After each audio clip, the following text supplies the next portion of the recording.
प्यारे बच्चों, आज आप लोग ऊष्मा और ताप के कार्यपत्रक को हल करेंगे। कार्यपत्रक का पहला प्रश्न है, निम्नलिखित में से कौन सा थर्मामीटर उपकरण के लिए सबसे उपयुक्त तरल है? जल, रंगीन जल, शराब या पारा? पारा। पारा इसका सही उत्तर है। प्रश्न नंबर 2, राम और श्याम ने उनके शरीर का तापमान मापा। राम ने इसे 98.6 डिग्री फ़ारेनहाइट पाया और श्याम ने 37 डिग्री सेल्सियस दर्ज किया। निम्नलिखित में से कौन सा कथन सही है?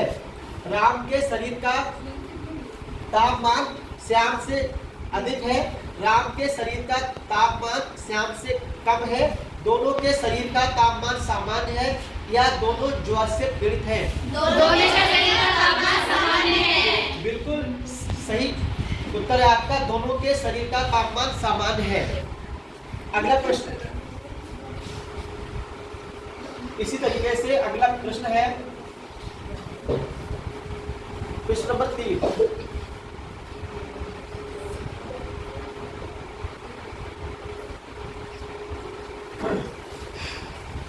तथ्यों पर विचार करें और नीचे सही विकल्प चुने। नंबर 1, उपयोग से पहले और बाद में थर्मामीटर को एंटीसेप्टिक से धोना चाहिए। 2, थर्मामीटर का उपयोग करने से पहले सुनिश्चित करें कि पारे का स्तर 35 डिग्री सेल्सियस से नीचे है। केवल 1, केवल 2, 1 और 2 दोनों या इनमें से कोई नहीं? 1 और 2 क्योंकि कार्यपत्रक 2 का दूसरा प्रश्न है, रिक्त स्थान भरें। ए, तापमान किसी वस्तु का खाली स्थान माप है गर्माहट की। बी, मानव शरीर के तापमान को मापने के लिए उपयोग किए जाने वाले तापमापी को रिक्त स्थान तापमापी कहा जाता है। चिकित्सक तापमापी या डॉक्टरी तापमापी। सी, मानव शरीर का सामान्य तापमान रिक्त स्थान डिग्री सेल्सियस होता है 37 degree Celsius. D, clinical thermometer के बल्ब के पास एक रिक्त स्थान पारे के स्तर को अपने आप गिरने से रोकता है। क्या बताया आप लोगों ने? हाँ, विभक्त किक, बिल्कुल सही इसका उत्तर है। ई, रिक्त स्थान में आमतौर पर ऊष्मा का स्थानांतरण चलन की प्रक्रिया द्वारा होता है। ठोस पदार्थों में ऊष्मा का स्थानांतरण चालन की प्रक्रिया के द्वारा संभव होता है। अगला प्रश्न है, जल और वायु ऊष्मा के रिक्त स्थान चालक हैं? अल्प चालक।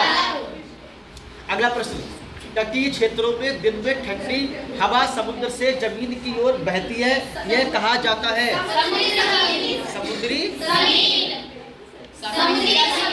समुद्री समीर। हाँ, क्योंकि जो हवा समुद्र के आसपास बहती है उसको समुद्री समीर कहा जाता है। बिल्कुल सही उत्तर है आपका। जब हम धूप में निकलते हैं तो हमें रिक्त स्थान महसूस होती है ऊष्मा, क्योंकि जैसे हम छांव से धूप की तरफ को जाते हैं तो हमें गर्मी महसूस होती है। अगला प्रश्न, सभी गर्म वस्तुएं रिक्त स्थान उत्सर्जित करते हैं? ऊष्मा। अगला प्रश्न, ऊष्मा ऊष्मा का रिक्त स्थान चालक है? अल्प चालक। हाँ, इस कार्यपत्रक का प्रश्न नंबर 3 है, आप लोगों को सत्य और असत्य बताना है। प्रश्न नंबर 1, तापमान ऊर्जा का माप है? असत्य, क्योंकि तापमान गर्माहट का माप है। प्रश्न नंबर 2, ऊष्मा के प्रवाह की दिशा गर्म से ठंडी की ओर प्रवाहित होती है?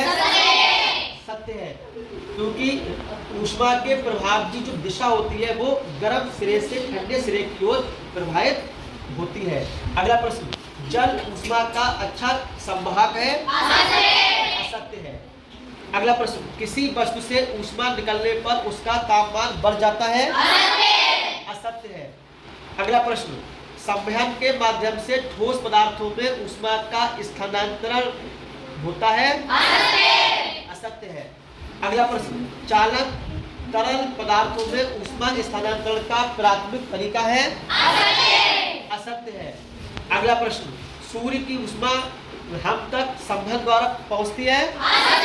असत्य है, क्योंकि सूर्य की जो ऊष्मा होती है वो विकिरण के द्वारा पहुंचती है। हाँ। अगला प्रश्न, प्रत्येक गर्म वस्तु ऊष्मा ऊर्जा उत्सर्जित करती है? सत्य है, क्योंकि प्रत्येक गर्म वस्तु ऊष्मा को उत्सर्जित करती है। अगला प्रश्न, चिकित्सीय तापमापी को उपयोग से पहले और बाद में धोना चाहिए? सत्य है। अगला प्रश्न, थल और समुद्री समीर विकिरण के कारण उत्पन्न होती है? सत्य है।